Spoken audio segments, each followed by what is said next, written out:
Today, we have the amazing, the impressive, the marvelous Ifayomi. She is a committed 17-year devotee and initiated priestess of the Yoruba cultural and African spiritual practices of IFA Oracle. Welcome back. Hi, Amina. Welcome Thank back. you. I'm happy to be back on this glorious day. Yes. So how has everything been since the last time we spoke? Everything has been great. Busy, but great. I was sharing with someone just yesterday in terms of me being a Yoruba priestess. This is the best job I ever had. Ooh, that's nice. It's the best job I've ever had. Oh, that's a and nice I've had feeling. a lot of jobs over Mm. my 57 years. That's a on nice this earth. Yes. feeling to Yes, have. it is a very good feeling to have because, as we all know, when you're doing what you love, it's not work. So it's not work to me. It's who I am. Mhm. So it's just me living my life, but living my life now on purpose. So since we last spoke, I have gone from Vegas to Houston, Texas to be a part of an amazing event that was called Daughters of the Water. It was a Yoruba themed spiritual event, if you will, for women. And I left there, traveled to Wisconsin where I did even more IFA work. Then I left there, went to California, did more IFA work with some other people. Wow, right? that's a lot. That's a lot. And all of this was like on one leg. Like literally I went from Houston to Wisconsin to California. Mm. And then I got back here on, March 6th or 8th or something like that. And I have been busy working ever since. Yes. As a matter of fact, today, the reason why we got together so early is because I have a ceremony that I am presiding over for someone today. Mm. So yeah, I things are love. exciting. By the way, I love the feather up there. Okay, so let me tell you look about at all of this. Absolutely beautiful. Thank you. So let me tell you about the feather. The feather is sacred because people who are initiated into the Yoruba culture, or in other cases, because remember I don't know if we talked about the secretisms of the break-offs of the Yoruba culture or the Yoruba spiritual practice that is Ifa, and so they show up as the Kumi or Santeria or Candomblé. Well, the feather represents someone who is an initiated priest or priestess. Yes. Okay. And I want to tell you that my mom watched the video and she was impressed. She was impressed by you. She was like, that woman that you interviewed that talked about the ancestors, oh my gosh, I absolutely loved her. Yes. So and so what she said was it sparked something in her that made her realize that she needs to acknowledge her ancestors. So she said she was calling her sisters and her brothers to tell them that she wanted to have like a picture made of her mom and dad to put on their gravestones because they don't have that. So she said she definitely needs to honor our ancestors. And it's I am so touched yeah. because this is what I came here to do, is to help, to assist, to guide, and to support people where they are right now, but enhancing their understanding of not only ancestral reverence, but why it's important. So I'm honored. Tell her I said thank you. Yes, I will tell her. That makes my soul sing. And she wants to know more about your name. Oh, yes. Isn't that funny? Because we that's said very- we was She did. She was like, her name. And I said, okay, that's confirmation because we had already said we were going to come back and talk about the name. Yes. Well, the reason why, so I think I just, for your new viewers and your new listeners, I was born Antoinette Marie Cookie Stanton, okay? But as I have walked in my destiny and my spiritual journey, based on who you are and what you came to this earth to do spiritually, is going, and the energy that's vibrating around you, okay, that's going to determine through a process that's called divination what your name is going to be.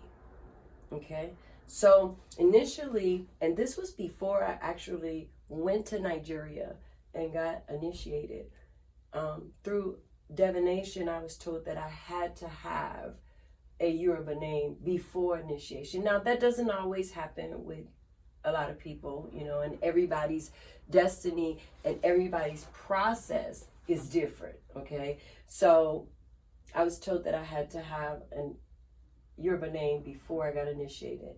So the irony in that is, I don't know how I knew this, but I knew I was going to have an African name. I didn't know how I was going to get it or where it was going to come from. I had even started making up my own.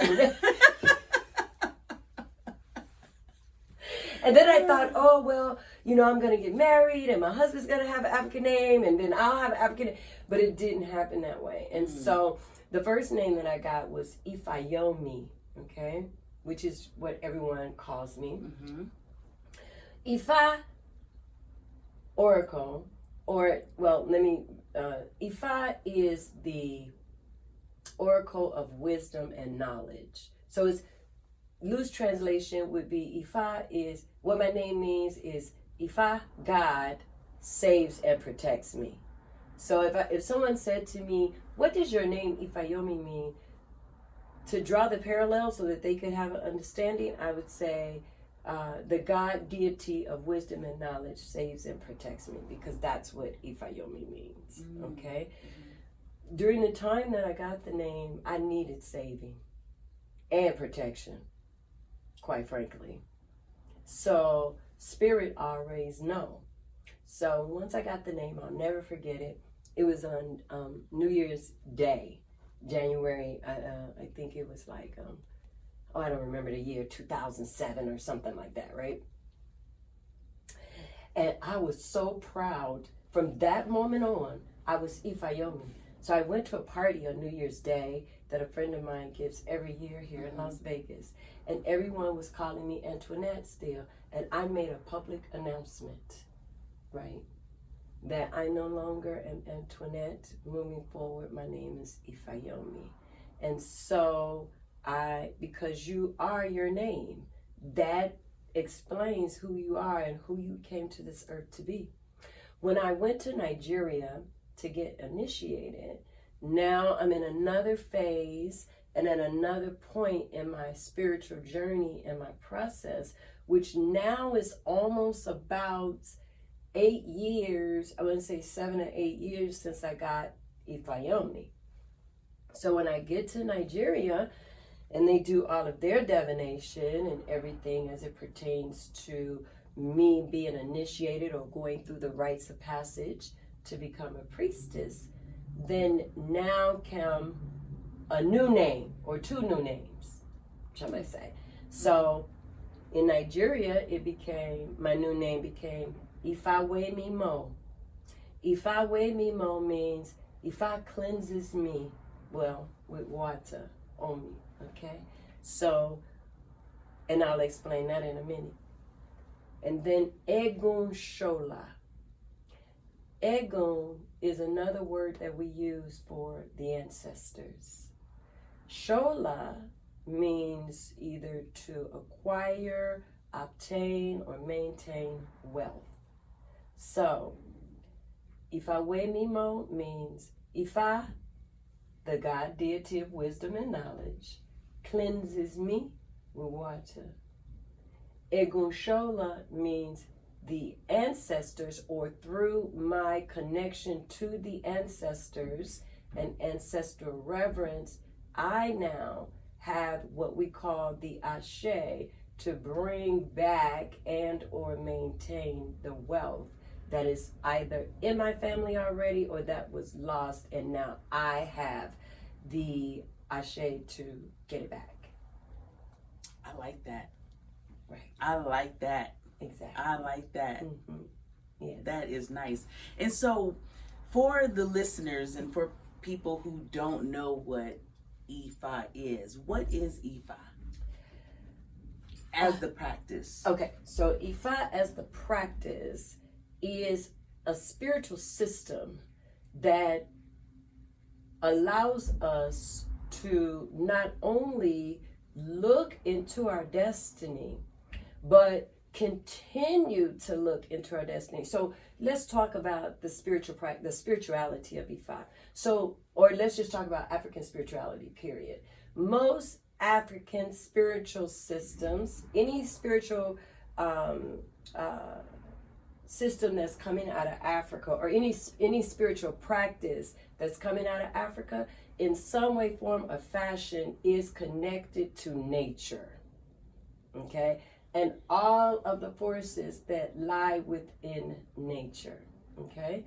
And so, as such, as African Americans, with the melanin that we have in our skin, we're like, or shall I say, people of color, but we're going to talk about us right now.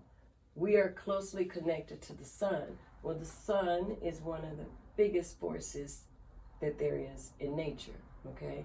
So that's why we can be in the sun, etc., etc. We feel really good when we get in the sun. We very rarely sunburn, etc., etc.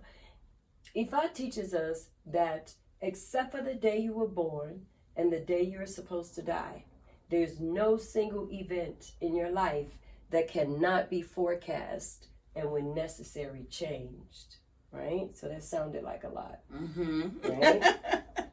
Yes. Except for the day you were born, right? And the day you're supposed to die. In between those two, there's no single event in your life that cannot be forecast, right? Meaning looked into, and when necessary, changed. So, for instance, nature is always changing. You can change anything. Correct. Nature is always changing, right? We can't see it with our naked eye. We can't see the trees growing. We can't see the grass growing. Okay, we can see the rain falling. We can see the snow falling. We can feel the sun on our skin. But on the level in which nature is always shifting and moving and changing, we can't see that. But because we are so closely connected to that, that would mean then now that we're also shifting, changing, and moving. Or shall I say, the vibration or the energy around us, okay? And so as such, you have a whole host of things that could be happening in the spiritual realm that you can't see, again, with the naked eye, that could be affecting your life in a good way, but it can also be affecting your life in a negative way, right? So, okay, and some people, right, are very sensitive to those spiritual feelings, those spiritual things, or they're very sensitive and they can see certain things, right? So, but others just maybe not so much or sometimes. So how do we get to the point where we can find out, because remember now, everyone came to this earth with a destiny for themselves. That means your purpose for living while you're here in these physical bodies. What most people don't know is that they chose their destiny. They chose it in heaven. It was between them and God. In the Yoruba practice, we refer to God as Olodumare. Okay? Now, you made an agreement with God and you said, and this is just loose, right? God, when, I go back, because at that point you were, antons and cells and, all of the other elements. And so you said, when I go back, I'm going to go back and I'm going to be this and I'm going to do this. And this is why I'm going back to earth, because we're all reincarnated ancestors, meaning we've all been here a couple of times. Thus, when people say, oh, this is deja vu, or I've been here before, or I felt this before. So we've all been here before. So when you came back this time, this is the only time we have right here between me and you said, when I go back, I'm going to do this, I'm going to live this way, and whatever else you said. Until God said, okay, and you came back. However, in the birthing process, you forgot. Okay? We do know that's a traumatic experience for not just the mother, but the baby as well. Now, the beautiful thing about the Yoruba tradition, or shall I say African spirituality overall, is that they know and they understand that. So they have a system that is in place that is very much connected to nature, that will allow for high priests and priests who have studied this system that's connected to nature, right? Mm-hmm. To be able, utilizing a lot of the tools of nature, to look into the destiny of the person. So, in a perfect world, if we were living in Nigeria, you were born, your parents would have taken you to what we call a babalawo, which is a high male priest in Ifa, or Awonifa, like myself, which is a high priestess in Ifa. Or most of the time, the babalawo and the Awonifa are married, okay, but not all the time. Mm-hmm. And so they would have taken you as a baby girl, 7 days old, and so the priest would have been able to look into your destiny and tell your parents exactly what your destiny is. And then what happens most times, again, not all, none of this is etched in stone, and none of this is for every single person. Because it can be changed. Because it can be changed and it can shift, right? While there are some basic structural protocols that are in place that kind of is applicable to everyone, there are also situations and circumstances where it may have been like this for the last 10 people, and then now here you come and the oracle is saying you can't do that, you have to do something else. So but going back to the process, your parents would have taken you to the high priest or priestess, or both, and they would have read your destiny. But of course, if you're living in Yoruba land, either as a Yoruba person or even someone who just relocated there, you're now a part of the culture of what that means. And so now your parents, they're raising you in that understanding of that culture, of what it means for you to live in alignment with your destiny. So by the time you're 15, 16, 17 years old, you're probably already an initiated priestess or priest that can divine like someone who's been a priest or priest for many, many years. Again, that's not always the case, but that's just an example. So now you are walking already in alignment with your destiny because you were brought up to do so. You were raised in the knowledge and the understanding of that. We as African Americans over here in the diaspora, we've lost a lot of that, right? And so what we're trying to do, what we work to do as African American Yoruba priests and priestesses here in the diaspora is we work to help people understand what their destiny is, so that it doesn't matter if they've been off for 30, 40 years. Now they come and see myself, or they go see a high priest, and then we now can forecast, right? A, is the person in alignment with their destiny? Mm-hmm. Or B, are they not? And the way that we do that is through the process of divination.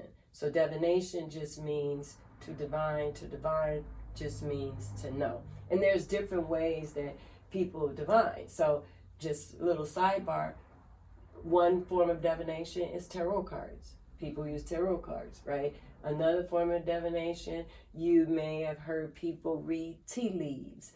Some people read the clouds. Some people read raindrops. Some people, so there's throw bones. So there's different ways to access that information that's in the spirit realm that's available for us or to us.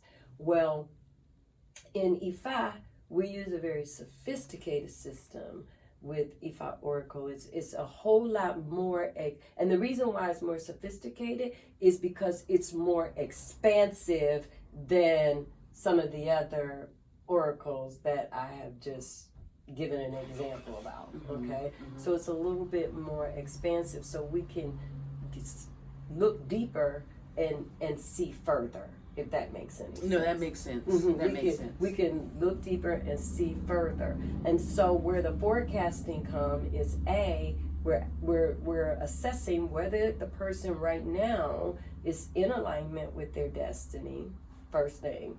And then B, if they're not, what is the process that we need to do to change it? Right? And so your destiny is like a musical note, right? So you know how you tune music, right? So when people come for a quote unquote destiny reading, right, we're looking into that musical note that they're coming with, or what I like to describe as the energy that's vibrating around them at the time. Same thing, music is a vibration. Yeah, it is. Okay, same thing, music is a vibration. Which, by the way, is why it's one of the only things in the world that's called the universal language. That makes sense, though. That makes a lot of sense. Music is the universal language. Okay, so so now we're assessing, is the person on destiny, and if they're not, what is it that needs to be done so that they can get on destiny? Usually it's always, if they are on destiny, we look at, okay, they're on destiny. Is there anything that needs to be done to help them stay on destiny? If they're off destiny, what is it that needs to be done so that we can help get them on destiny, right?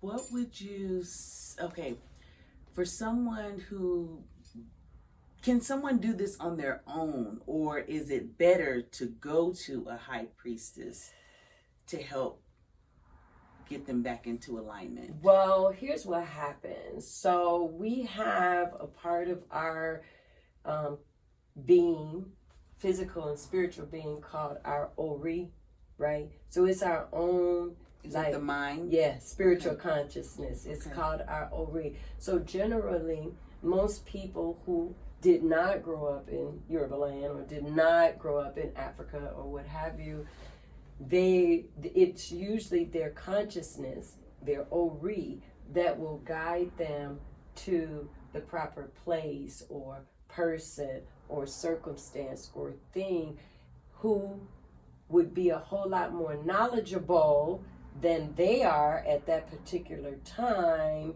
in terms of how to help them get to where they need to be spiritually.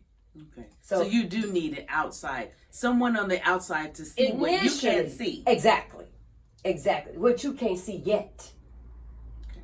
Right. Because the objective ultimately is to work with this person or these people or this group enough to where now your understanding of yourself is broadened, your understanding of the spiritual practice is broadened, and so ultimately that would mean that you would be your own priest or priestess. That's the objective and the goal.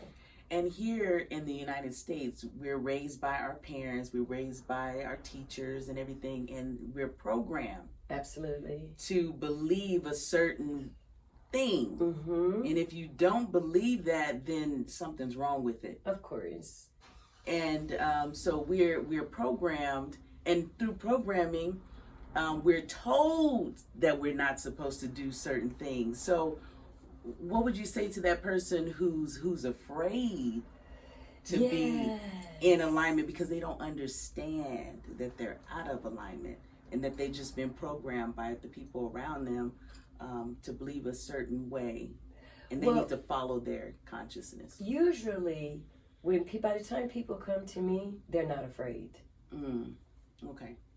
Right? Because their consciousness, there's something bigger than them that has been pushing them or guiding them or speaking to them, or they've been having dreams about, or they could feel in their spirit, in their soul. So usually by the time someone contacts me, they're not afraid. Okay. Now, because of the obvious of what you just stated as it pertains to us here in America, as such, unlike a lot of other spiritual practices, we don't recruit people, right? So I understand what you mean.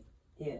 So yeah. we don't, we're not missionaries, or we're not going out to get people to understand that this is join us. Join us. Right, because this is an individual, really. It's, even though as Africans in America, see, the Africans, everything that we do, Africans do, is about group, is about as a community, as a family, as a society overall. You're not an individual, right? You are, but you're not, and you're only an individual as it pertains to the overall group. You as individual as you can be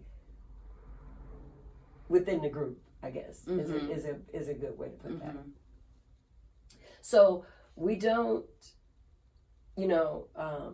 go out searching, caravanning, looking, trying to get people to join, because it's because of what you so clearly stated.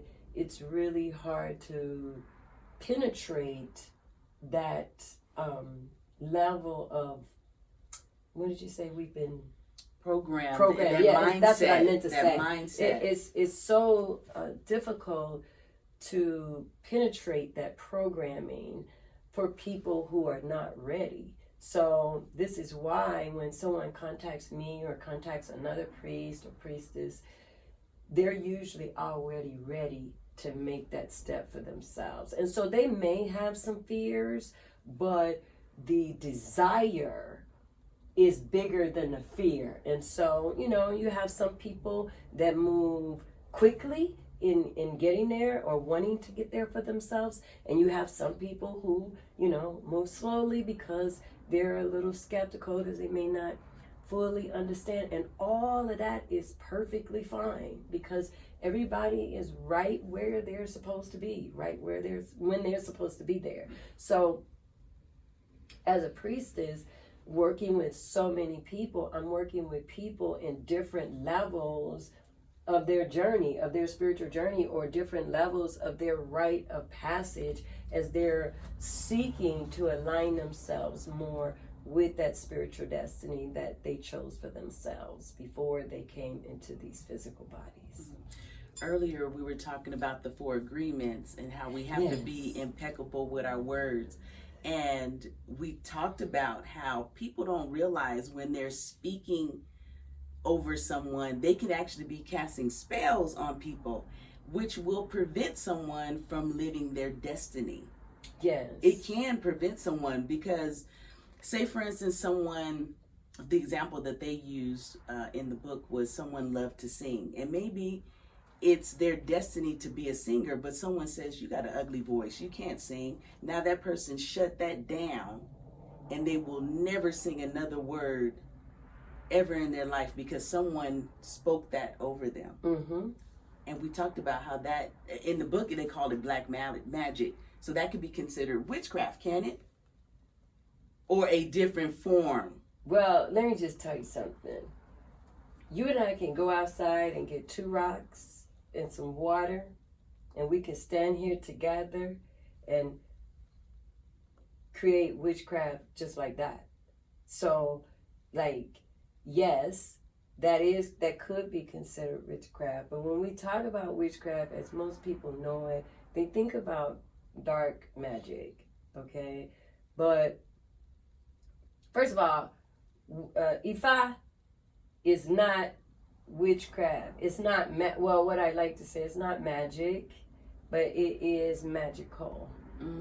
There's a difference, okay? And especially when you are a practitioner or priest, that's only operating from a position of what we call Iwapwele. So in Ifa, the word in the Yoruba language, Iwapwele, is good character. And so that's the overall tenet of what African spirituality is always being in good character, being in good character with yourself, being in good character with your family, being in good character with the community, operating in good character throughout the world. So, one of my mentors, who I just want to give a shout out to right now, his name is Obafemi Oringunwa, right? And he's up in the Bay Area. And he's just a prolific Babalawo Ifa priest and very, very knowledgeable in Ifa. And he did an amazing podcast talk about 2 weeks ago on the difference between Ifa, spiritual practice, and witchcraft, right? So a lot of times when people are practicing witchcraft or practicing dark magic, one of the things that I pulled out of that learning podcast was that people who do that in behind closed doors. It's a secret because they're doing something that they have to hide from the world, which means that it's not in good character. So, or it could potentially mean that it's not in good character. Mm-hmm. However, in the Yoruba, right, everything is out in the open, right? Nothing is, because again, it's what you do don't just affect you, it affects the group. So when people start practicing those things, and we all have the power and the right to choose to do that if we so choose, a couple of things happen. You open yourself up. If you're not very well knowledgeable or trained in that area, you can open yourself up to different spiritual forces that could be more malevolent than benevolent. Exactly. And I think a lot of people think about that dark side, like you said. Anytime they hear that word, that's what they think of, the dark side. Not, there's good and bad in everything. Yeah, well, all witchcraft is the power to really utilize the forces of nature to shift and change a situation, circumstance, or thing. So just use it for good. Just use it for good. Use it for good. Just use it for good. That's all it really is. And many, many moons ago, that title was only associated with women, right? Mm-hmm. And remember, they burned witches at the stake and this and that, because we inside of us have the power to shift and change things, let's just say differently than men, because of the fact that we can bring forth life. Mm-hmm. Mm-hmm. And if you don't believe in that, that means no one can it won't affect you because you didn't accept that. What do you mean? If you don't believe in witchcraft or believe that someone can do that to you, you didn't accept that agreement. Because in the book, they were talking about the 4 agreements, so you have to agree with what someone is saying or doing in order for it to happen to you. In order for it to have effect on you? In order for you to, yes, that's it. Well, that's not necessarily all the way true. Okay. People can send things out, that could affect you in a negative way. Yes. Mm-hmm. So did you guys hear that? Did you hear that thing? That they can do that to you. It can happen. But you always operate in love and operate. Oh yes, operate I in positivity. only operate. Ifa is only about good character. Period. So you could do something that you think nobody is looking at, but Spirit knows and sees everything. So you can't hide from that. You can't hide. You cannot hide from And Spirit. Shamika made a comment about that too in our previous interview about sacred spaces. Yes. You can't hide. And Spirit will throw the covers off of you and pull it off, girl. Snatch the covers off of you. Do you hear me? We used to have a joke that we used to say, if you don't want your business out, you don't want to practice this spiritual practice, because everything, the covers get snatched off. Yes. Yes. This has been an amazing interview. Oh my goodness. It gets better and better each time. Oh my goodness, it gets better and better. And this is the things that we need to be talking about. We need to, that's the point of She Said That Out Loud. We talk about things that a lot of people may not want to talk about, or things that we think about and we just think about it. We don't actually say it out loud. But she said that out loud. Thank you for joining us. And you know what? She will be back. She will be back. I'm looking forward to it. She will be back. I'm looking forward to it. Thank you. I think this is amazing, by the way. Thank you for having me. I really appreciate it. You're welcome. Yes. Is there anything you want to leave the audience with? Yes. Okay. I do. One thing, that African spirituality is your birthright. And if you don't know it, this African spirituality, specifically the Yoruba practice, and more specifically Vodun, which a lot of people call voodoo, is what freed us, is what freed the slaves. And that gets a bad rap too, yes, voodoo. It does. Because it's one and the same thing. It's one and the same thing. But that would be the one thing that I would leave them with, leave your listeners with, and your viewers, is that African spirituality is your birthright. It's a part of who we are. Even though we're here in America, it is a part of who we are. And we're not, it's nothing to be afraid of. It's so funny, really quick. A couple of days ago, I was at the dentist, and there was a young lady there. Oh my gosh, she was beautiful, chocolate woman, just gorgeous. And she was pregnant, okay? And she was wobbling because her baby is due any day now, right? And she told me she was having a girl. So I said, have you picked out a girl name for her yet? And she said, yes. Her name is going to be Nairobi, right? So I said, wow, Nairobi, like in Africa, Nairobi, Kenya. She was like, yes, I'm into that right now, right? She's into that right now. But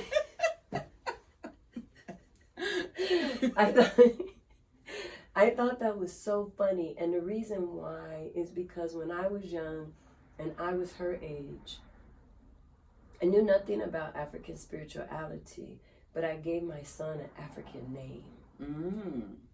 At predestined. Exactly. So as I was sharing with you in the last show, I have a saying that my ancestors gave me. I was who I already am. I just have to catch up to myself. I like that. Right. And so, with that being said, a lot of people who are interested, who want to know, who feel something, all they need to do is align themselves, not just only with their destiny, but with, of course, the right people, places, circumstances, and things. And then it'll come back around full circle and you'll start to remember. Because it's in our DNA. Hard-coded. Hard-coded, girl. Yes. Yes. Remember. Thank you for joining us on She Said That Out Loud. Have an amazing day. Bye-bye.